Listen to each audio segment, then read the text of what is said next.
lahirnya moderasi beragama ini, ya sesungguhnya apalagi akhir-akhir ini dipengaruhi oleh apapun yang terjadi adalah situasi sosial politik ekonomi gitu ya. Nah, saya hanya memberikan sedikit perspektif dalam ilmu politik bahwa munculnya atau penggunaan yang terutama yang akhir-akhir ini terjadi yaitu politik identitas di dalam sebuah kontestasi politik ini merupakan hasil dari proses lama yang dilakukan oleh pengaruh fundamentalisme atau radikalisme secara transnasional di Indonesia. Bahkan sekarang orang itu cenderung kemudian sumbu pendek hal-hal yang sesungguhnya bukan merupakan bagian dari penistaan agama, kemudian sekarang ini penistaan agama itu menjadi sesuatu yang dikit-dikit penistaan agama gitu. Nah, ini kan juga suatu situasi yang sesungguhnya tidak kondusif bagi bagaimana perkembangan demokrasi, bagaimana perkembangan sosial ekonomi politik di Indonesia. Nah, salah satu upaya untuk kemudian bagaimana agar agama ini menjadi dasar dalam kehidupan sehari-hari dalam menciptakan kedamaian dan kesejahteraan sosial atau dalam kemaslahatan masyarakat, maka moderasi beragamalah jawabannya gitu.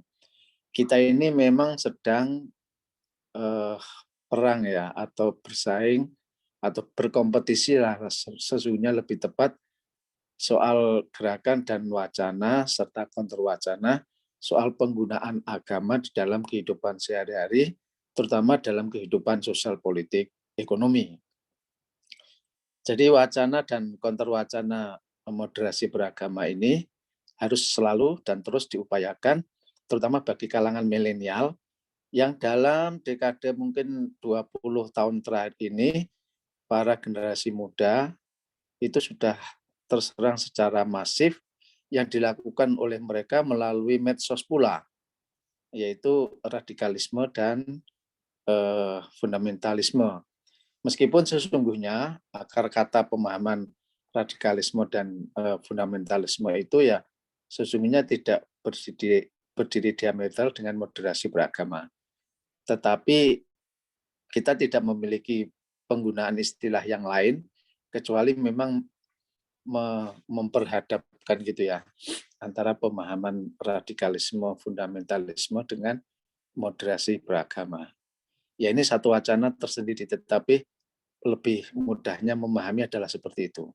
Nah, makanya nanti bagaimana kita akan bisa memahami dan menggunakan moderasi beragama, dan terutama bagi kalangan milenial, teman-teman mahasiswa ini mengkampanyekan ya, tidak hanya sekedar wacana, tetapi juga gerakan yang nyata di lapangan gitu. Karena mereka juga lebih canggih, lebih dulu, lebih modern, dan terutama menurut dugaan saya lebih menarik. Wacana-wacana yang mereka kembangkan itu lebih menarik bagi kalangan milenial. Nah, oleh karena itu, ya kita harus bisa mengimbangi gitu ya. Bagaimana mewacanakan moderasi beragama yang lebih menarik, lebih memberikan warna sehingga moderasi beragama ini menarik bagi mereka gitu. Nah, UIN Wali Songo sendiri sesungguhnya sudah agak lama juga ya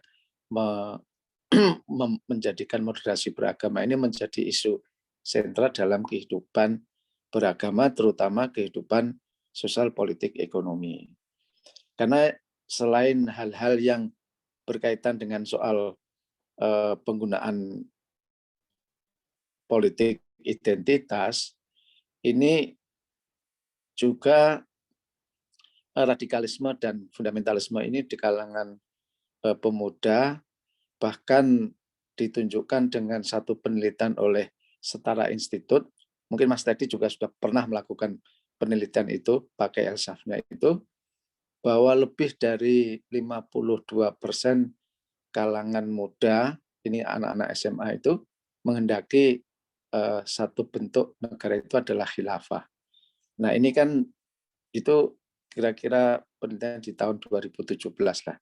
Nah perkembangannya saat sekarang itu ya juga semakin mengkhawatirkan gitu. Nah ini kan berarti tantangan bagi kalangan yang ingin mewacanakan moderasi beragama ini semakin berat dan semakin besar gitu.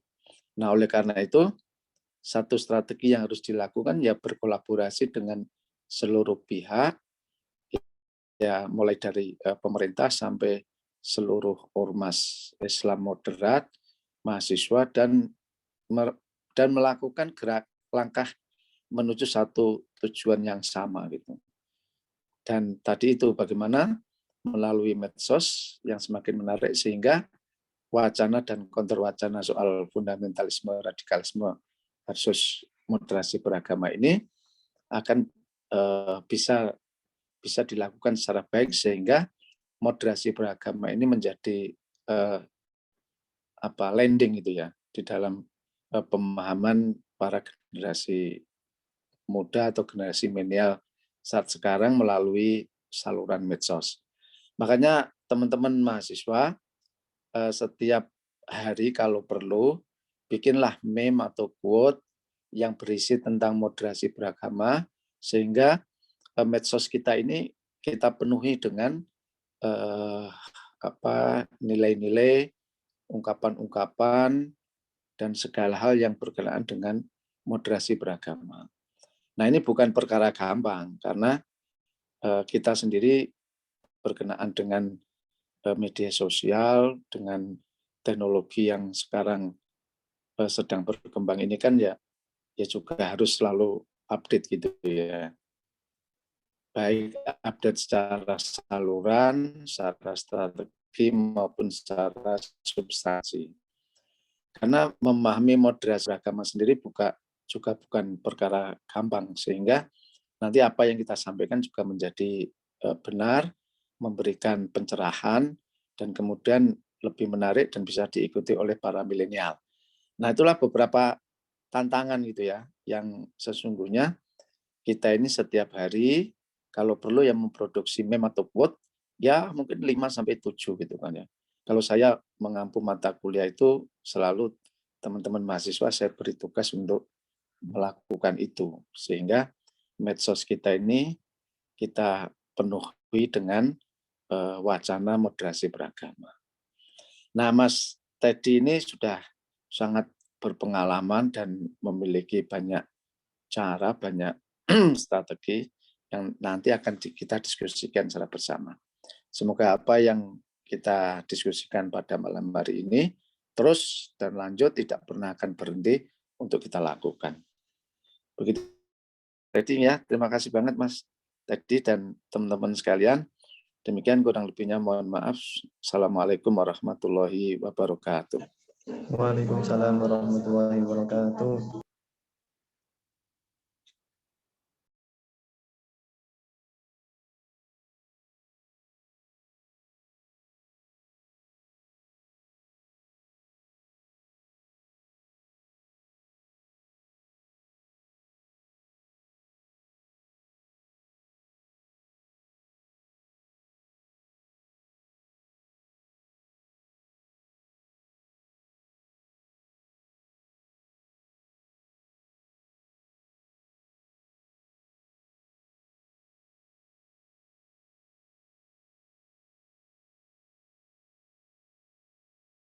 Kasih kepada Bapak Dr. Andes Haji Nur Syamsuddin AG telah memberikan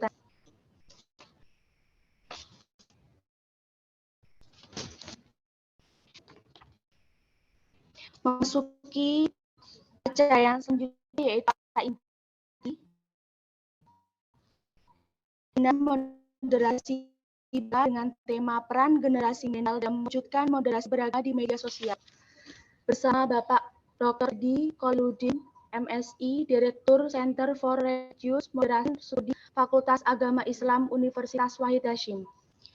Acara inti ini akan saya serahkan sepenuhnya kepada moderator kita, yaitu Mas Fadil Fiar Matilda. Kepada Mas Fadil Fiar Matilda, saya persilakan.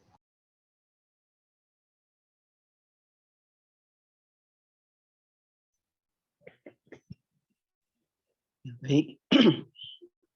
Assalamualaikum warahmatullahi wabarakatuh. Waalaikumsalam warahmatullahi wabarakatuh.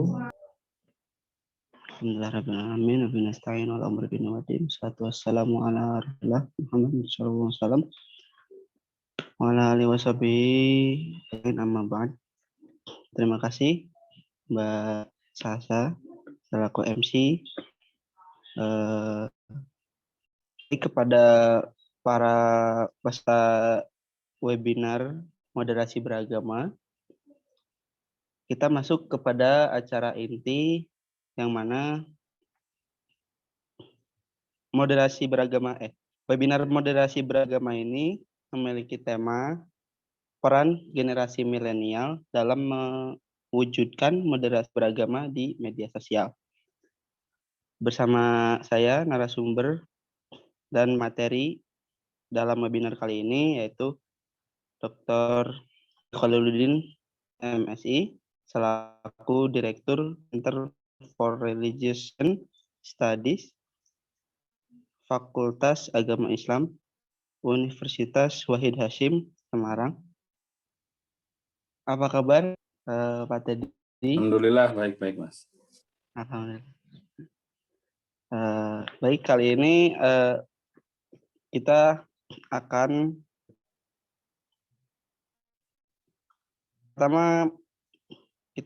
melatih sajian materi dari Pak Teddy ini terkait tentang peran generasi milenial. Kita selaku generasi muda dan mewujudkan moderasi di media sosial, yang mana merupakan tempat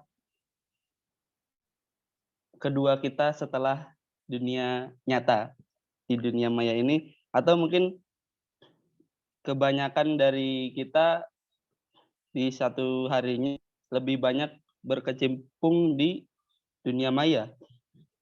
Nah, maka dari itu, bagaimana peran kita sebagai generasi muda dalam mewujudkan moderasi beragama agar tidak tersaingi oleh pengaruh-pengaruh dari luar.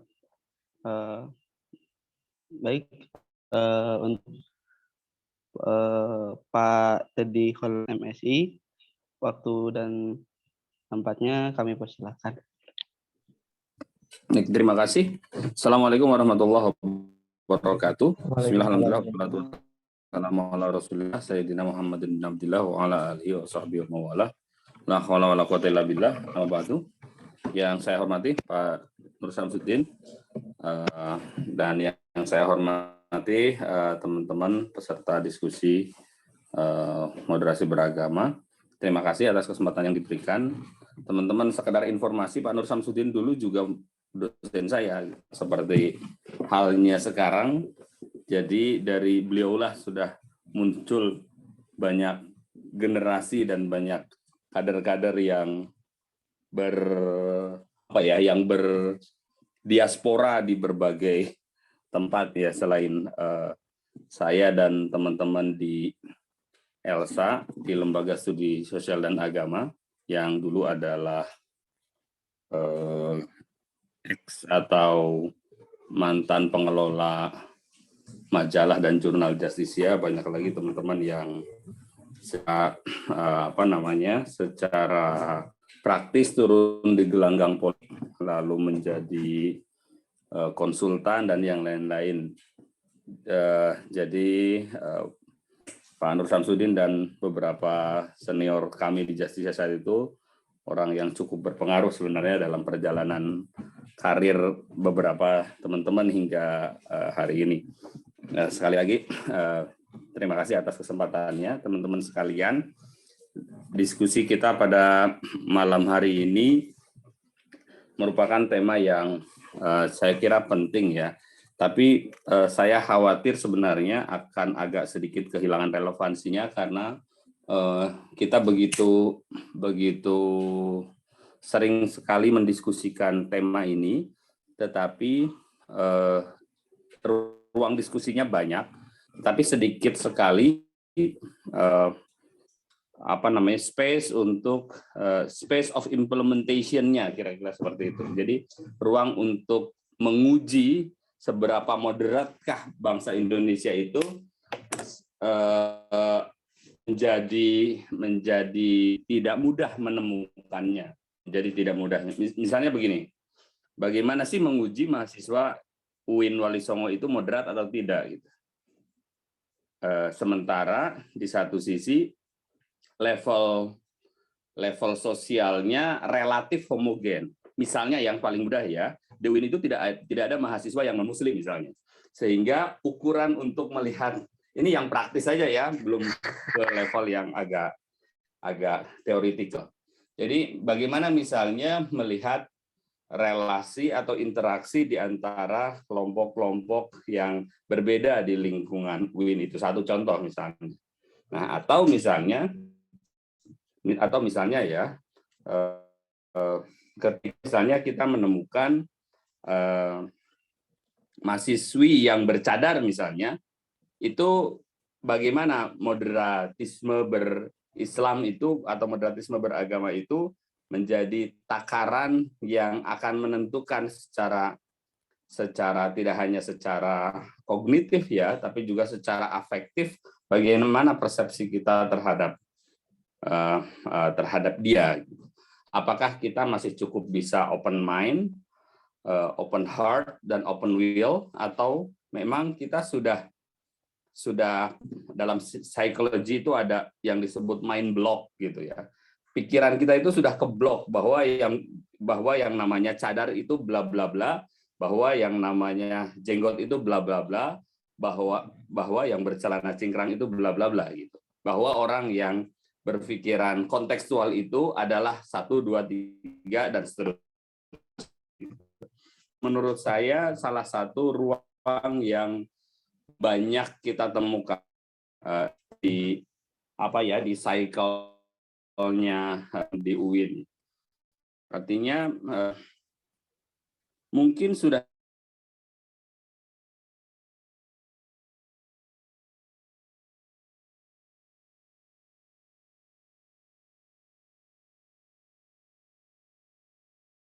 di level teknis 1 itu. Lalu yang kedua, atau juga yang penting saya kira untuk ditumbuhkan adalah bagaimana kemudian praktik bermoderasi itu juga kita lihat. Jadi kalau yang pertama kita sebagai pelaku ya gitu ya. Lalu yang kedua kita sebagai outsider. Kalau yang pertama kita sebagai insider gitu, kalau yang kedua kita sebagai outsider, bagaimana sih kita melihat praktek moderatisme di berbagai level ya. Kenapa saya katakan penting? Karena begini, salah satu yang mungkin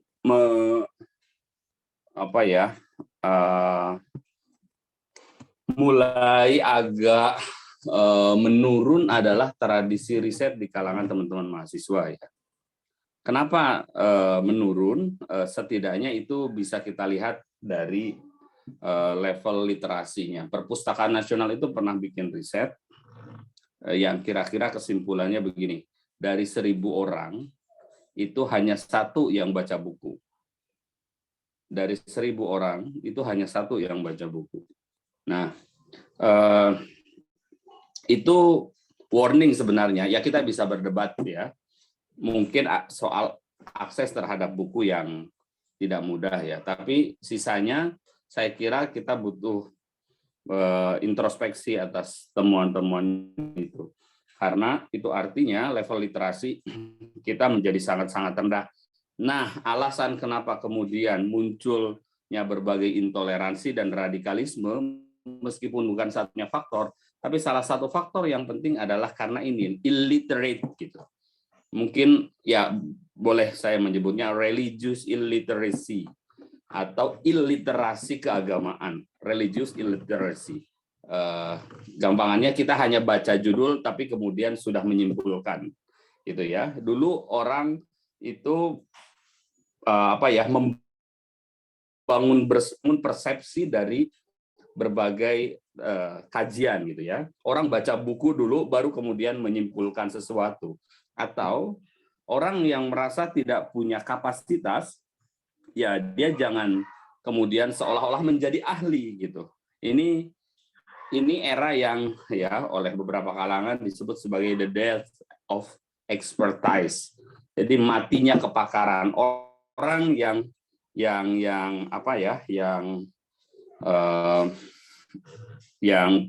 punya otoritas keilmuan tertentu seringkali tidak dilirik ya, tapi justru orang yang mungkin tidak cukup punya pengetahuan lebih tapi packagingnya bagus atau kemasannya cukup menarik, tadi Pak Nur Samsudin sedikit mention, itu yang justru laku gitu. Jadi kemudian ada barang yang tidak terlalu bagus sebenarnya kontennya, tapi dikemas sedemikian rupa sambil menarik, kemudian dikonsumsi oleh publik. Tapi ada barang yang sangat-sangat baik, tapi karena tidak dikemas cukup baik atau tidak dikemas mengikuti zaman, tapi akhirnya kemudian tidak banyak dikonsumsi, even itu sesuatu yang karena apa? Karena mungkin rumit, ya, complicated, atau butuh waktu lama untuk mengunyahnya, tidak asal jadi, gitu ya, tidak asal jadi. Misalnya sebuah kelompok menawarkan dengan sangat sederhana tentang status atau tindakan tertentu bahwa ini adalah halal dan ini adalah haram. Jelas pilihannya, gitu ya. Orang kalau bertanya tentang sesuatu, kemudian diberikan jawaban yang tertutup seperti itu, ya atau tidak, itu lebih mudah memilihnya, gitu. Tapi ini kan sebenarnya menyederhanakan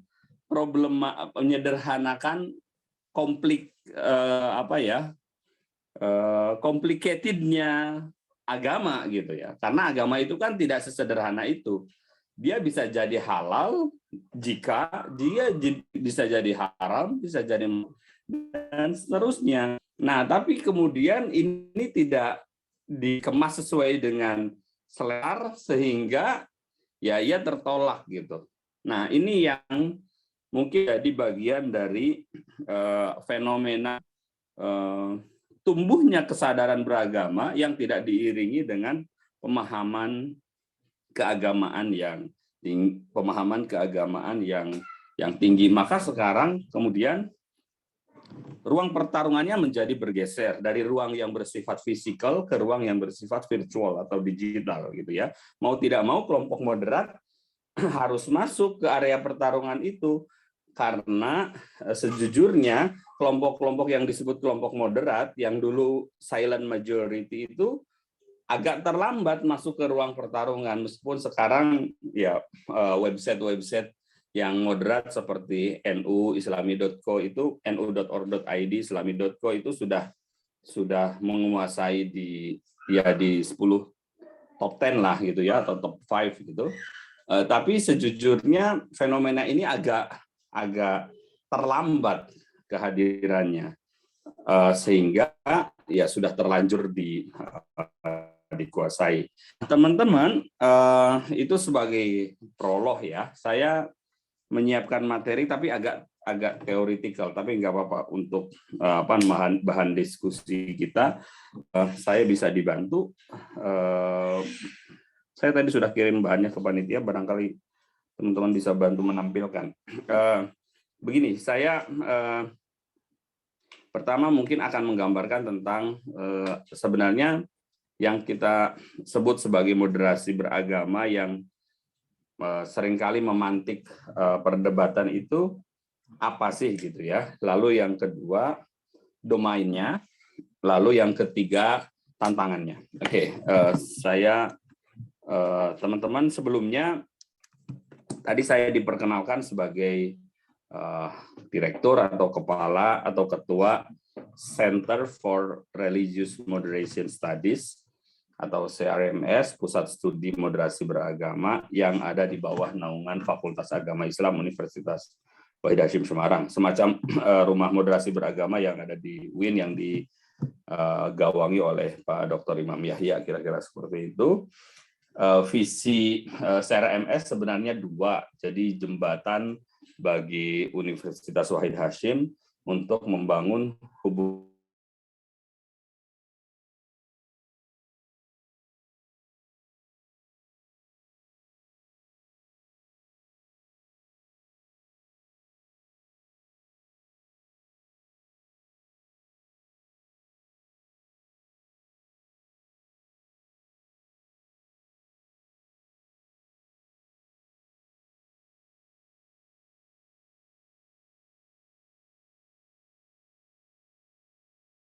ini di CRMS juga punya mandat untuk melakukan mainstreaming melalui publikasi, karena kalau riset kan sudah ada lembaga penelitian, tetapi seringkali riset yang berkualitas itu tidak di package dan kemudian disosialisasikan. Hal yang sama sebenarnya juga terjadi di UIN kalau saya lihat. Saya seringkali menemukan riset-riset yang cukup bagus di UIN, ada Pak Nur. Saya seringkali menemukan riset-riset yang bagus itu Pak Nur di di UIN itu. Tapi saya tidak tahu kenapa ya riset-riset yang cukup matang atau cukup dalam di UIN itu tidak dirujuk atau tidak menjadi referensi untuk studi-studi tertentu ya, misalnya studinya Bu Elis, studi magisternya tentang Cina Muslim. Itu penting sekali saya kira menjadikan studi itu sebagai buku pokok jika ada riset-riset tentang Chinese, tentang ketionghoaan atau Tionghoa Muslim dan seterusnya. Saya duga masalahnya soal package dan soal distribusi. Nah, saya menyadari itu dan kemudian ingin sekali menambal ruang di mana publikasi karya-karya para intelektual di Semarang itu dikenal secara publik ya. Nah itu. Yang kedua, saya bergiat seperti yang tadi Pak Nur Samsudin sampaikan, saya bergiat di sebuah yayasan penelitian independen namanya Yayasan Pemberdayaan Komunitas ELSA singkatan dari Lembaga Studi Sosial dan Agama, yang didirikan, ya saya kira mentornya salah satunya Pak Nur Samsudin juga, didirikan oleh alumnus LPM Justisia yang ada di Fakultas Syariah dan Hukum, yang sama-sama concern di bidang riset, kajian, dan penerbitan. Dan apa yang saya sampaikan sebagian diantaranya adalah riset paper-paper yang diterbitkan di ELSA. Oke, next. Oke. Teman-teman, saya sampaikan di awal, saya membuat clear dulu ya pengistilahan agar tidak terlalu tumbang tindih gitu, agar jelas secara konseptual lah, kira-kira seperti itu. Next, lanjut. Ya, teman-teman, diskusi yang ingin dikembangkan oleh Kementerian Agama itu adalah tentang moderasi berislam, bukan memoderasi Islam. Jadi perbincangan kita bukan tentang Islamnya, bukan tentang agamanya, tetapi tentang keberislamannya atau keberagamaannya. Bukan Islamnya, tetapi sikap berislamnya. Ya, jadi yang dimoderasi itu bukan Islamnya. Ya, karena apa? Ya karena Islam sudah mengandung prinsip moderasi itu sendiri. Jadi yang kita bicarakan ini adalah tentang perilakunya, behavior, religious behavior-nya, bukan religious itself. Jadi bukan religious itu sendiri, religion itself, religion, tetapi religious.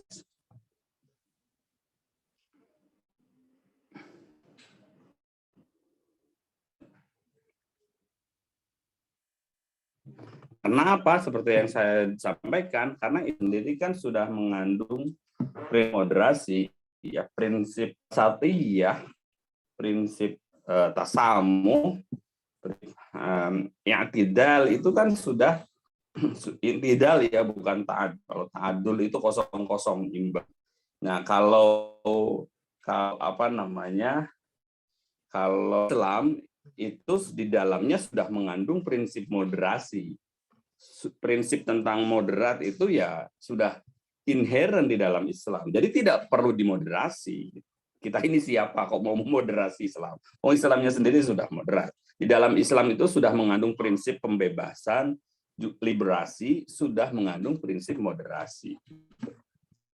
Jadi sekali lagi kita tidak sedang memoderasi Islam. Next.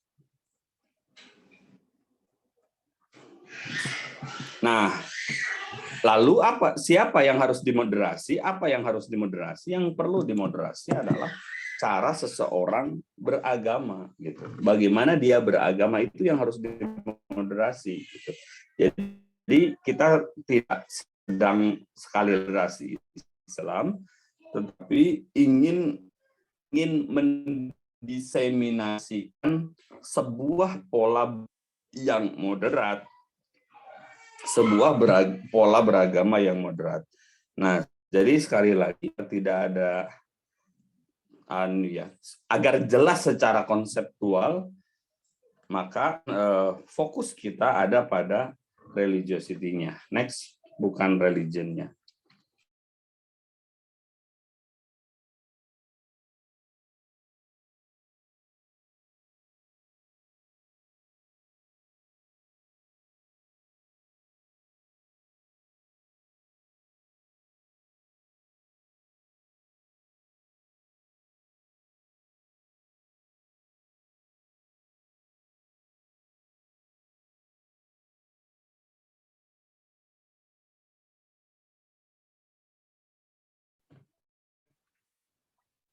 Merumuskan moderasi beragama dalam 4 domain ya, dalam 4 area yang disebut moderasi itu apa sih gitu ya. Yang pertama ya tentu saja dalam konteks kebangsaan, yang kedua toleransi, yang ketiga ini kekerasan, lalu yang keempat ramah budaya. Next. Oh, sorry. Balik lagi. Oke. Ya, saya ingin menjelaskan satu persatu. Yang pertama soal kebangsaan. Kenapa penting? Teman-teman begini.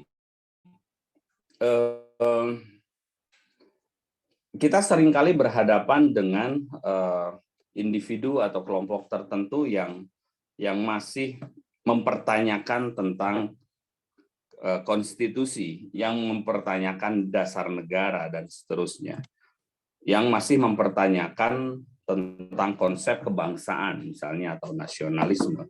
Nah, yang disebut moderat ini artinya ya, yang disebut moderat adalah mereka yang bisa menerima, yang sudah bisa menerima Pancasila dan Undang-Undang Dasar 1945, lalu Negara Kesatuan Republik Indonesia sebagai sesuatu yang final, bahwa kemudian level implementasinya itu ada perbedaan, ada kritik, itu soal lain. Tetapi penerimaan terhadap Pancasila itu sendiri itu adalah komitmen yang tidak bisa diganggu-gugat. Gini, mungkin level implementasinya ada orang kerap kali menggunakan Pancasila sebagai alat untuk mengeksklud kelompok yang lain gitu. Misalnya dulu pas pas zaman Orde Baru, pemerintah menggunakan Pancasila untuk membatasi ruang gerak kelompok tertentu, ya, misalnya. Nah, tentu kita tidak sepakat seperti itu. Adanya monopoli tafsir terhadap Pancasila dengan hanya menyandarkan pada tafsir penguasa saja, tentu itu suatu yang tidak bisa diterima. Tetapi penerimaan terhadap Pancasila itu sendiri merupakan salah satu indikator dari mereka yang bersifat moderat. Nah, saya menulis disertasi tentang Pancasila dalam kajian sosiologi agama, ya, seperti yang diintrodusir oleh seorang sosiolog namanya Robert Bellah. Dia mengenalkan sebuah konsep yang digali dari pikirannya Jean-Jacques Rousseau. Ada yang disebut sebagai civil religion atau agama sipil, gitu ya. Agama sipil itu beda dengan agama konvensional, ya. Maksud dari agama sipil adalah sebuah konsep yang mirip agama dalam pengertian normatif, tetapi dalam konteksnya. Jadi ia memiliki ikatan, ia menyatukan kelompok-kelompok yang berbeda, gitu ya. Dia memunculkan patriotisme dan seterusnya, gitu. Nah, saya mengatakan bahwa Pancasila itu agama sipil bangsa Indonesia. Pancasila itu adalah lem yang merekatkan, gitu ya, semacam milestone, titik tonggak yang menjadi yang menjadi karakter bangsa Indonesia, di mana perbedaan-perbedaan itu difasilitasi. Dia tidak dihilangkan, nanti ada di slide berikutnya, dia tidak dihilangkan, tapi justru dijaga, gitulah. Itu justru dijaga. Nah, seperti agama, Pancasila itu juga merekatkan. Nah, saya mengembangkan tradisi sosiologi agama tentang civil religion ini menjadi begini. Kalau Pancasila itu adalah payung bersama, dia ada di atas, maka pertanyaan saya, kita butuh landasan yang memberikan semacam justifikasi terhadap Pancasila itu agar bisa diterima. Bagaimana orang bisa menerima Pancasila? Bagaimana orang Manado bisa menerima Pancasila? Bagaimana orang Papua bisa menerima Pancasila? Bagaimana orang Bahai bisa menerima Pancasila? Orang Kejawen bisa menerima Pancasila? Orang Kristen bisa menerima Pancasila? Gitu. Karena apa? Karena kalau Pancasila itu tidak mereka temukan dalam literatur kultural mereka, bisa jadi mereka juga akan merasa asing dengan Pancasila itu. Nah, makanya saya menyebut harus ada semacam civil religiosity. Kalau Pancasila itu civil religion, maka bangsa Indonesia itu pada masing-masing kebudayaannya butuh keberagamaan sipil. Butuh sebuah karakter Islam, orang Kristen menjadi seorang Kristiani, kita butuh sebuah pola keberagamaan di mana Pancasila itu bisa diterima dan ditemukan dalam literatur mereka. Misalnya orang Kristen bisa menerima Pancasila karena ternyata Pancasila itu Injili sesuai dengan firman Allah yang termaktub di dalam Alkitab. Orang Islam bisa menerima Pancasila karena cita-cita mewujudkan masyarakat adil dan makmur itu selaras dengan prinsip al-adalah di dalam Al-Quran. Begitu juga orang lain, orang Konghucu, orang Hindu, orang Buddha, orang Katolik, dan seterusnya. Mereka menemukan